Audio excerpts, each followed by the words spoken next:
Hey everyone, आज हम करेंगे फिजिकल केमिस्ट्री। काफ़ी लंबे टाइम के बाद हम केमिस्ट्री स्टार्ट करने जा रहे हैं, तो उसका एक इम्पोर्टेंट टॉपिक मैंने लिया था रोटेशनल स्पेक्ट्रोस्कोपी, जो काफ़ी ज़्यादा इंपॉर्टेंट है और डायरेक्ट क्वेश्चन इसमें पूछे जाते हैं। ठीक है। सो गाइस, सबसे पहली बात तो जो रोटेशनल स्पेक्ट्रोस्कोपी होती है उसे हम माइक्रोवेव स्पेक्ट्रम भी बोलते हैं। क्या बोलते हैं? Microwave spectrum. तो कई बार क्वेश्चन में आपसे माइक्रोवेव स्पेक्ट्रम के नाम से क्वेश्चन पूछा जाता है, तो वहाँ पे कन्फ्यूज़न नहीं होना, माइक्रोवेव मतलब वो रोटेशन स्पेक्ट्रोस्कोपी ही पूछ रहा है। तो सबसे पहली बात तो रोटेशन स्पेक्ट्रोस्कोपी आखिर होती क्या है? जब कोई मॉलिक्यूल एनर्जी एब्सॉर्ब करता है, एनर्जी एब्सॉर्ब करने की वजह से वो ट्रांजिशन शो करेगा, तब जो स्पेक्ट्रम हमें मिलता है वही होता है हमारा रोटेशन स्पेक्ट्रोस्कोपी। तो दूसरी बात यहाँ पे ये आती है कि इसने हमने कहा कि रोटेशन स्पेक्ट्रोस्कोपी को हम माइक्रोवेव स्पेक्ट्रम भी बोलते हैं। क्यों बोलते हैं? क्योंकि जो ये हमारी ट्रांजिशंस होती हैं, जो ये एनर्जी का एब्जॉर्बेंस हो रहा है, वो यहाँ पे माइक्रोवेव रीजन के अंदर होता है। रीजन्स होते हैं ना, तो वही ये माइक्रोवेव रीजन के अंदर होता है, तो इसीलिए हम इसे माइक्रोवेव स्पेक्ट्रम भी बोलते हैं। ठीक है।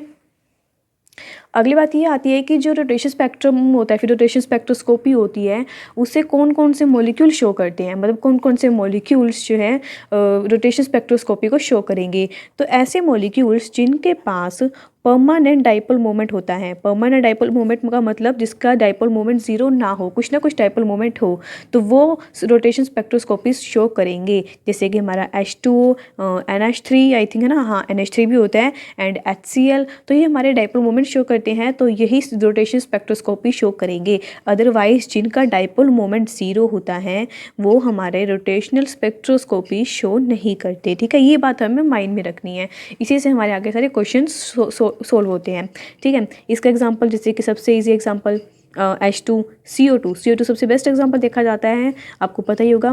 तो हम कैसे करते हैं इसको? डाइपोल मोमेंट दिखाने के लिए इस तरह करते हैं, क्योंकि इसकी इलेक्ट्रोनेगेटिविटी ज़्यादा होती है, तो इस तरफ इलेक्ट्रॉन इस तरफ इलेक्ट्रॉन, तो नेट डाइपोल मोमेंट कितना आता है? ज़ीरो। तो ये ऐसे मॉलिक्यूल जिसका डाइपोल मोमेंट ज़ीरो आता है, या फिर कोई परमानेंट डाइपोल मोमेंट नहीं होता, तो ऐसे मॉलिक्यूल्स हमारे रोटेशनल स्पेक्ट्रोस्कोपी शो नहीं करते। ओके। सो इन शॉर्ट हमारी एक एसेंशियल कंडीशन क्या बनती है किसी मॉलिक्यूल के लिए रोटेशनल स्पेक्ट्रोस्कोपी दिखाने की, कि उसके पास परमानेंट डाइपोल मोमेंट होना चाहिए। ओके। सो सबसे पहले अब हम स्टार्ट करते हैं हमारा first topic, expression for rotational energies. यहाँ पे हम रोटेशनल एनर्जी निकालेंगे। यहाँ पे मैं एक मॉलिक्यूल लेंगी Ab2 टाइप का, जैसे कि एग्जांपल CO2। तो मैंने यहाँ पे CO2 एक मॉलिक्यूल लिया, मैंने यहाँ पे ऑक्सीजन का मास M1 मान लिया, दूसरे ऑक्सीजन का मास M2 मान लिया। इनके बीच का distance R1 and R2 and पूरा होल लेंथ कितना हो गया? R। यहाँ पे हम निकालते हैं I मतलब मोमेंट ऑफ इनर्शिया। क्या निकालते हैं हम? यहाँ पे मोमेंट ऑफ इनर्शिया निकालते हैं। मोमेंट ऑफ इनर्शिया क्या होता है? किसी दो मासेस का सेंटर कहाँ लाई करता है, वही होता है हमारा मोमेंट ऑफ इनर्शिया। अगर वो दोनों मास सेम हैं तो हमारा सेंटर ऑफ मास, या फिर कहो मोमेंट ऑफ इनर्शिया, हमारा सेंटर में लाई करेगा। एग्जाम्पल CO2 हमारे दोनों ऑक्सीजन के जो है मास बिल्कुल सेम हैं, तो हमारा जो मोमेंट ऑफ इनर्शिया आता है वो सेंटर में आता है। तो मैं इसके केस में अगर मैं मोमेंट ऑफ इनर्शिया निकाल लूँ तो मेरा फॉर्मूला क्या आएगा? तो सबसे पहली बात तो हमें मोमेंट ऑफ इनर्शिया का फॉर्मूला पता होना चाहिए। तो मोमेंट ऑफ इनर्शिया का फॉर्मूला होता है M1 R1 square plus M2 R2 का स्क्वायर। अगर मैं बात करूँ CO2 के केस में, तो CO2 के केस में क्या होगा? M1 is equals to M2 and R1 is equals to R2। यही कंडीशन अप्लाई होती है क्योंकि दोनों सेम ही हैं। In the case of CO2 अगर ये दोनों इक्वल हैं, तो इसका मतलब मेरा जो I है वो क्या आएगा? सोल्व कर लेना बस इसको, क्या बन जाएगा? 2M1 R1 का स्क्वायर, है ना। ये आ गया मेरा मोमेंट ऑफ इनर्शिया ऐसे केसेस में जिनका M1 और M2 और R1 और R2 इक्वल होगा। लेकिन ऐसे मॉलिक्यूल्स जिसका मास अलग अलग है, लाइक एग्जांपल लेते हैं HCl का, जिसका मास बिल्कुल अलग है। H हमारा छोटा सा होता है और Cl हमारा थोड़ा बड़ा होता है। तो ऐसे केसेस में क्या होगा? ऐसे केसेस में हमारा मोमेंट ऑफ इनर्शिया कहाँ आएगा? मैंने भी कहा था कि अगर मासेस सेम है तो मोमेंट ऑफ इनर्शिया सेंटर में लाई करता है, लेकिन अगर हमारा मासेस ही डिफरेंट है तो मोमेंट ऑफ इनर्शिया कहाँ आ सकता है? तो सबसे अगर हमें फॉर्मूला नहीं याद, ठीक है, अगर हमें फॉर्मूला नहीं याद तब भी हम बता सकते हैं कि मोमेंट ऑफ इनर्शिया कहाँ आना चाहिए। सबसे पहली बात तो होती है जो मोमेंट ऑफ इनर्शिया होता है वो वही लाइक करता है जहाँ हैवी मास रखा हो। जहाँ पे हैवी मास हो, यहाँ पे Cl हैवी मास है, तो इसके आसपास ही मोमेंट ऑफ इनर्शिया लाई करेगा। ठीक है। अगर लोअर मास की तरफ मोमेंट ऑफ इनर्शिया लाई नहीं करता, तो हमेशा मोमेंट ऑफ इनर्शिया हैवी मास की तरफ ही लाई करता है। और अगर सेम इक्वल मास हो तो सेंटर में लाई करेगा, लेकिन अगर हैवी मास हो जिस तरफ, उसी तरफ मोमेंट ऑफ इनर्शिया चला जाएगा। तो मैं यहाँ पे इसको मान लेती हूँ वही M1, इसको मानते हैं M2, यहाँ पे लिखते हैं हम R1 एंड यहाँ पे लिख देते हैं हम R2 एंड ये पूरी होल लेंथ क्या हुई R।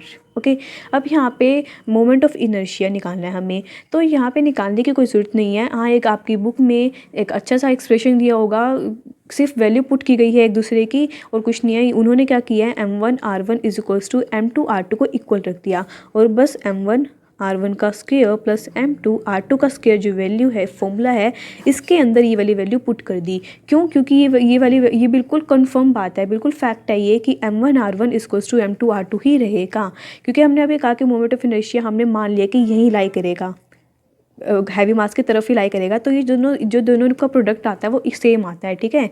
m1 r1 equals to m2 r2, तो बस यही वाली वैल्यू उन्होंने इसमें पुट की गई है और यहाँ पे एक फॉर्मूला निकाला गया है।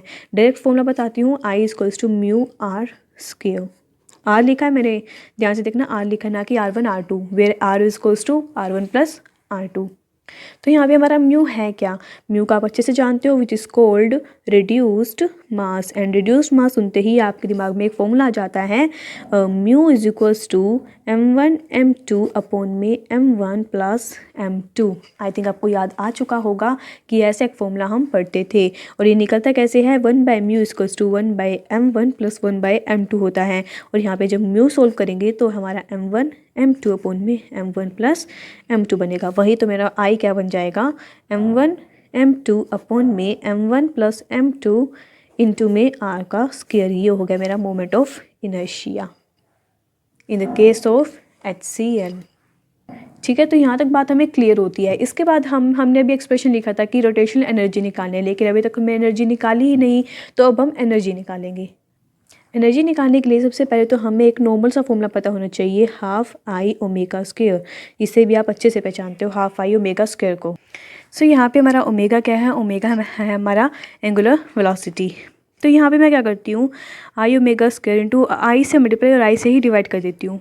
तो ये में बनेगा I half I square omega square upon में आई। और आपको ये फॉर्म देख के कुछ ना कुछ याद आना चाहिए कि आई इंटू ओमेगा होता है एंगुलर मोमेंटम। हमारा एंगुलर मोमेंटम का फॉर्मूला होता है आई into omega.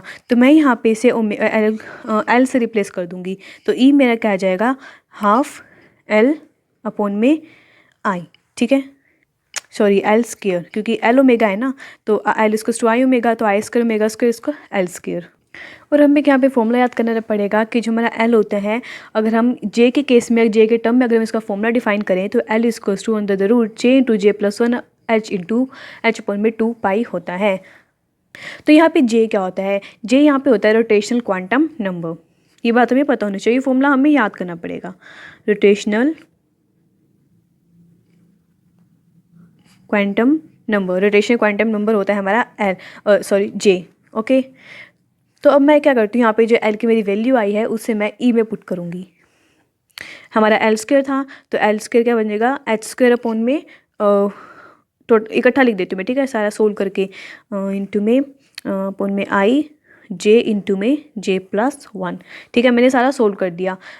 H square upon में 4 पाई स्क्वायर हो जाएगा एंड 1/2 हाँ पहले से ही था, तो 8 पाई स्क्वायर इंटू आई। मतलब आप सोल्व कर लेना, सिंपल है। एल की वैल्यू आपको उस ई वाले वैल्यू में पुट करनी है। तो यहाँ पे मेरा फॉर्मूला बन गया और यही होती है हमारी रोटेशनल एनर्जी। ये था हमारा लास्ट एक्सप्रेशन, मतलब लास्ट फॉर्मूला जो हमें निकालना था एनर्जी का। तो एनर्जी का फॉर्मूला क्या होता है, एच स्क्वायर अपॉन में 8 पाई स्क्वायर इंटू आई जे इंटू जे प्लस 1, जहाँ पे जे क्या है हमारा रोटेशनल क्वांटम नंबर। तो ये जो वैल्यू आती है हमारी जूल में आती है, लेकिन कई बार जो पेपर होते हैं फिर एंट्रेंस एग्जाम्स में हमसे जूल के बजाय पर सेंटीमीटर में हमसे वैल्यू पूछी जाती है, क्योंकि जूल में हम नॉर्मली निकाल लेते हैं, लेकिन जैसे ही बात आती है कि जूल को सेंटीमीटर में कन्वर्ट करना है तो हमें कुछ नहीं याद रहता। ऑब्वियस बात है, नहीं याद रहता। तो यहाँ पे सबसे एक अच्छा तरीका पढ़ते हैं ताकि हमें ये याद रहे। मोस्टली केसेस में सेंटीमीटर इन्वर्स में ही एनर्जी पूछी जाती है बजाय कि जूल के। तो हम देख लेते हैं एक बार कि अगर हम जूल में हमारी वैल्यू ये है, लेकिन अगर सेंटीमीटर इन्वर्स में निकालनी पड़ जाए तो हमें कैसे निकालना पड़ेगा।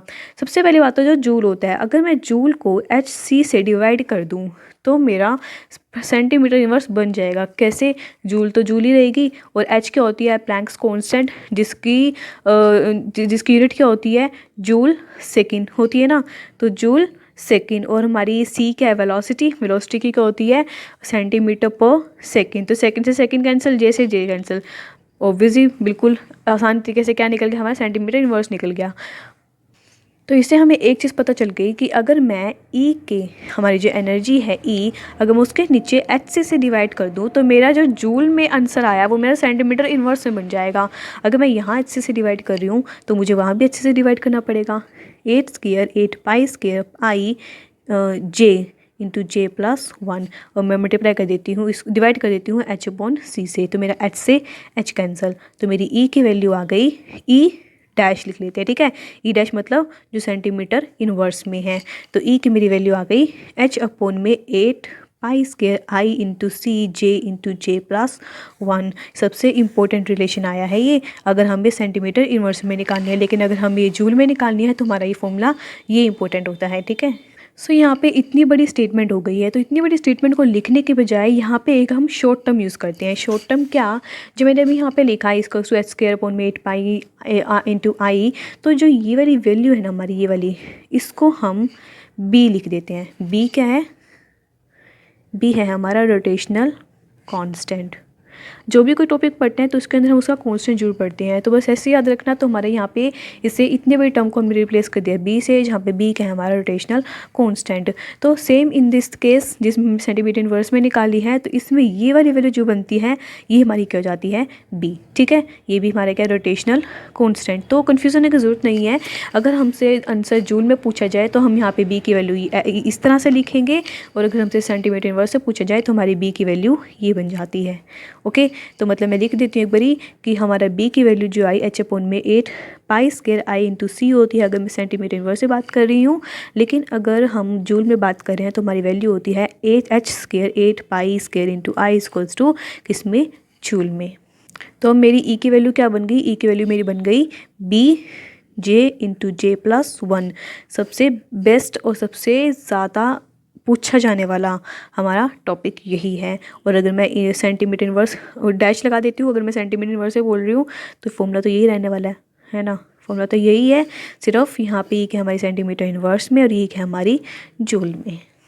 जैसे मैंने अभी कहा कि जो हमारा जे है वो हमारा रोटेशनल क्वांटम नंबर है, तो आखिर जे एग्जैक्ट है क्या चीज़, रोटेशनल क्वांटम नंबर का मतलब क्या है।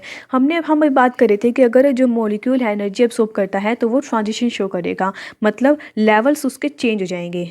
मतलब मान लो हमारे ये लेवल्स हैं, तो ये जो लेवल्स उसके चेंज हो जाएंगे। मान लो मॉलिक्यूल यहाँ पे है तो मॉलिक्यूल यहाँ चला जाएगा। तो जो हमारे लेवल्स हैं ना, यही हमारे लेवल्स क्या शो करते हैं, हमारे जे को शो करते हैं। कैसे, वो देखते हैं। हमने भी फॉर्मूला लिखा E is equals to B J into J plus 1, ये हमने भी फॉर्मूला लिखा। अगर मैं बात करूँ कि हमारा जब जे ज़ीरो था, अगर हमारा जे ज़ीरो है तो हमारी एनर्जी कितनी होएगी उस मॉलिक्यूल की, मतलब हम यहाँ पे बात करें एनर्जी लेवल्स की, तो उस लेवल पे जो एनर्जी कितनी होएगी, तो हमारी एनर्जी कितनी आएगी, 0। यहाँ पे लिखते हैं हम जे, यहाँ पे लिखते हैं हम ई, तो एनर्जी कितनी आई, 0। पुट करते रहो वैल्यू। जब अगर हम जे 1 रखेंगे तो हमारी एनर्जी कितनी आएगी, 1 इंटू 1 2 बी लिख देंगे, बी आएगा ना। जब हमारी जे 2 आई तब हमारा एनर्जी का क्या रहेगा, 6 बी। जब हम इसमें 3 पुट करेंगे तो हमारी कितनी आई, 12। जब इसमें हम 4 पुट करेंगे, 4 5 एंड 20, तो हमारी आई 20 बी, ठीक है। ये है हमारी जूल की वैल्यू, ये हमारी एनर्जीज में जे की वैल्यू। सॉरी, जब हमारी जे इतना था तो इतना जितना रहा, तब हमारी ई की वैल्यू क्या क्या रही, तो वही इसमें हम देखेंगे। तो जैसा कि मैंने अभी कहा कि यहाँ पे जे की वैल्यू जब 0 थी 1 2 3, तो इसका मतलब जब हमारा मॉलिक्यूल 0 लेवल पे था, जब वो जे 0 पे जे 1 की तरफ गया, मतलब हमारी इनिशियल उसकी जगह इनिशियल जे क्या हुआ, हमारी उसकी 0 एंड फाइनल क्या हुई उसकी 1, है ना। यही हुआ जब जे 0 से वो कहाँ चला गया, जे 1 पे चला गया। उसी तरह फिर वो जे 1 से कहाँ जाएगा, जे 2 पे जाएगा। तो मैं ऐसा लिखने के बजाय अगर मैं इसका एक इन जनरल फॉर्मूला लिख लूँ कि जे से अगर कोई मॉलिक्यूल जे प्लस 1 में जाए, सबसे इंपॉर्टेंट रिलेशन है ये, सबसे इंपॉर्टेंट टर्म है ये, लगा लो, ठीक है। मैंने भी कहा कि हमारा जो मॉलिक्यूल है वो जे 0 से जे 1 पे जा रहा है, फिर 1 से 2 पे जाएगा। तो अगर मैं ये लिखने के बजाय इन जनरल एक टर्म निकाल लूँ कि हमारा मॉलिक्यूल जे से जे प्लस 1 में जाएगा, बात एक ही है। मैंने कहा कि अगर 0 से 1 पे जाएगा तो इसका मतलब क्या होएगा, 0 पुट करो 1 हो गया। अगर मैं 1 यहाँ पे पुट करूँ तो क्या आ जाएगा, 2 आ जाएगा। बात सेम ही है, 0 से 1 पे जा रहा है, 1 से 2 पे जा रहा है। लेकिन इन टर्न हम इन शॉर्ट हमने एक क्या निकाली, एक टर्म निकाली कि हमारा मॉलिक्यूल जे से जे +1 में जा रहा है। तो इससे जो है इसे इतने ही एक जनरल टर्म की वजह से हमारी पूरी एनर्जी जो है चेंज हो जाती है, पूरी एनर्जी का फॉर्मूला चेंज हो जाता है। हमने फॉर्मूला लिखा था, तो मैंने अभी यहाँ क्या किया, ये हमारा जे से J+1 में आ गया। और इस अगर मैं यहाँ पे डेल्टा जे निकाल लूँ, डेल्टा जे क्या होएगा, फाइनल माइनस इनिशियल, जे फाइनल माइनस जे इनिशियल। अगर मैं बात करूँ इसकी 0 से 1 पे गया, तो मेरा यहाँ पे फाइनल क्या हुआ 1 और इनिशियल क्या हुआ 0, यही हुआ। फाइनल क्या हुआ 2, इनिशियल क्या हुआ 1। अगर इन जनरल बात करेंगे तो फाइनल क्या हुआ J+1 और इनिशियल क्या हुआ जे, यही हुआ। तो ये मेरा क्या आएगा डेल्टा जे। अगर मैं डेल्टा जे की बात कर रही हूँ तो मेरे को डेल्टा ई की बात भी कर लेनी चाहिए कि एनर्जी लेवल की, एनर्जी का डिफरेंस कितना आया उन लेवल्स में। अगर हम डेल्टा जी ही निकाल रहे हैं, हमने पहले लेवल की बात करी, दूसरे लेवल की बात करी, तो हमने सोचा कि डेल्टा जे निकाल के देखते हैं, उनका डिफरेंस निकाल के देखते हैं। तो अगर डेल्टा जे का ही डिफरेंस निकाल रहे हैं तो हम वहाँ पे हमें वहाँ पे एनर्जी का डिफरेंस भी देखना पड़ेगा। कहाँ पे, यहाँ पे एक मॉलिक्यूल जब यहाँ था तो यहाँ गया, तो इनके बीच में एनर्जी डिफरेंस कितना आया, ठीक है, इन जनरल टर्म में। तो हमारा डेल्टा ई क्या बनेगा, फाइनल माइनस इनिशियल। तो हमारी ये टर्म है, तो हमने कहा फाइनल माइनस इनिशियल। तो हमारी मॉलिक्यूल कहाँ से कहाँ जा रहा है, जे से J+1 में जा रहा है। तो ये फाइनल और ये इनिशियल। इसका मतलब जहाँ पे जे की वैल्यू है, इसकी जगह मेरे को J+1 पुट करना पड़ेगा। समझ में आई, जे की जगह हमें J+1 पुट करना है। फाइनल माइनस इनिशियल कर रहे हैं ना, ई फाइनल माइनस ई इनिशियल कर रहे हैं। और ई फाइनल क्या आएगा हमारा, जो हमारी फाइनल जहाँ पे उसने जंप किया J+1 वाली, तो बी जे की जगह क्या आएगा J+1, फिर से यहाँ पे J+1 and 1 as it is, minus initial वाली कौन सी, जब वो इनिशियल पे था जे वाली, तो जे वाली सेम एज इट इज़ आ जाएगी। ये तो जे की जगह जे ही पुट करेंगे, ठीक है। अब यहाँ पे हम क्या करते हैं, delta E equals to B, इसको सोल्व करना है बस, J+2 minus B into J+1। यहाँ पे मैं b कॉमन निकाल लेती हूँ, J+1 कॉमन निकाल लेती हूँ। अंदर क्या बचा, J+2 माइनस J, क्या बन गया 2b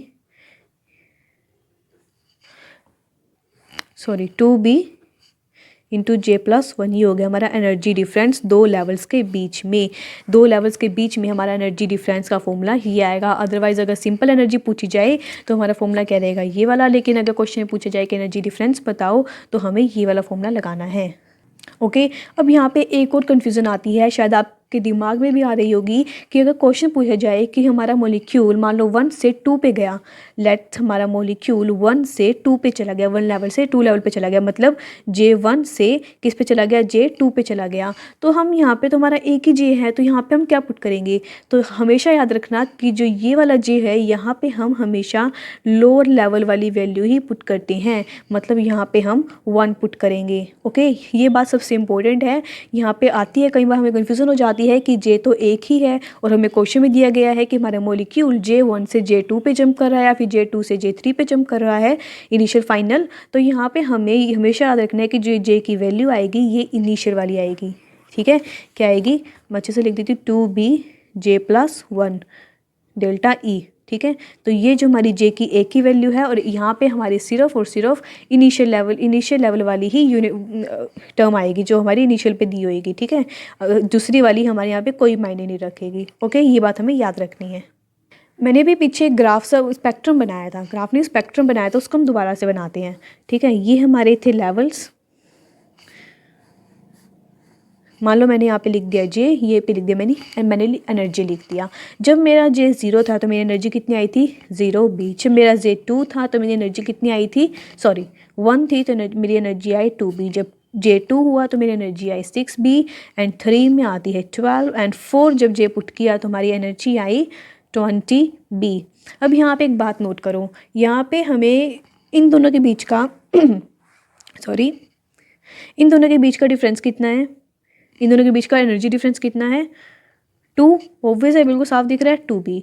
इन दोनों के बीच का एनर्जी डिफरेंस कितना है 4b एंड इन दोनों के बीच में 6b एंड इन दोनों के बीच में हमारा डिफरेंस है 8b का। बिल्कुल साफ क्लियर दिखाई दे रहा है। अगर मैं अब इसका स्पेक्ट्रम बनाऊँ, अगर इसी का मैं अगर स्पेक्ट्रम बनाऊँ, स्पेक्ट्रम कैसे बनाती है, इस तरह से बनाऊँगी ना, पहला किसका आया 2b का, देन आया 4b का, डिफरेंस लिख रही हूँ, ठीक है, याद रखना है। अगला क्या आया 6B का, देन हमारा डिफरेंस कितने का आया था 8B का। अब एक बात नोट करो कि इन दोनों के बीच का डिफरेंस 2B रह रहा है, इनके बीच का डिफरेंस 2B है ना।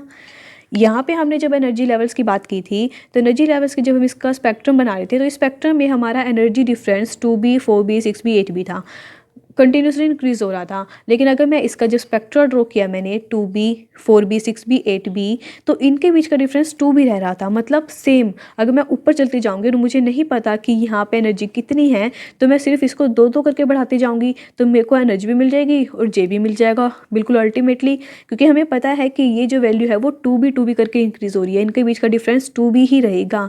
तो ऐसे केसेस जिसके अंदर जो डिफरेंस है, ये एनर्जी डिफरेंस है, कभी भी चेंज नहीं होता, सिर्फ एक ही रहता है, कांस्टेंट रहता है 2B, तो ऐसे केसेस को हम बोलते हैं रिजिड रोटेटर। ठीक है, क्या बोलते हैं रिजिड रोटेटर। टर्म याद रखनी है क्योंकि आगे एक टॉपिक आएगा नॉन रिजिड रोटेटर का, ठीक है, तो उसमें इससे उल्टा हो जाएगा, उसमें कांस्टेंट नहीं रहती, अलग अलग वेरी करती है। लेकिन रिजिड रोटेटर इसका नाम तभी पड़ा क्योंकि यहाँ पे हमारा जो डिफरेंस रहता है वो सेम रहता है। ओके और ये जो हमारा टॉपिक था, इस टॉपिक का नाम था intensity of rotational spectral lines. Okay तो इसका एक सबसे बेस्ट एग्जांपल है, तो इसे हम क्या बोलते हैं रिजिड रोटेटर। काफ़ी बार पूछा गया है, 1 नंबर में या 2 नंबर में। ओके सो गाइज इसके बाद अब हम करेंगे कुछ एक important topics like population difference या फिर आइसोटॉपिक सब्स्टिट्यूशन, तो वो हम करेंगे नेक्स्ट वीडियो में। ये वीडियो स्किप बिल्कुल मत करना क्योंकि काफ़ी ज़्यादा इंपॉर्टेंट टॉपिक है रोटेशन स्पेक्ट्रोस्कोपी। आई थिंक इसकी 2 या 3 वीडियोज़ मैं अपलोड करूँगी। ओके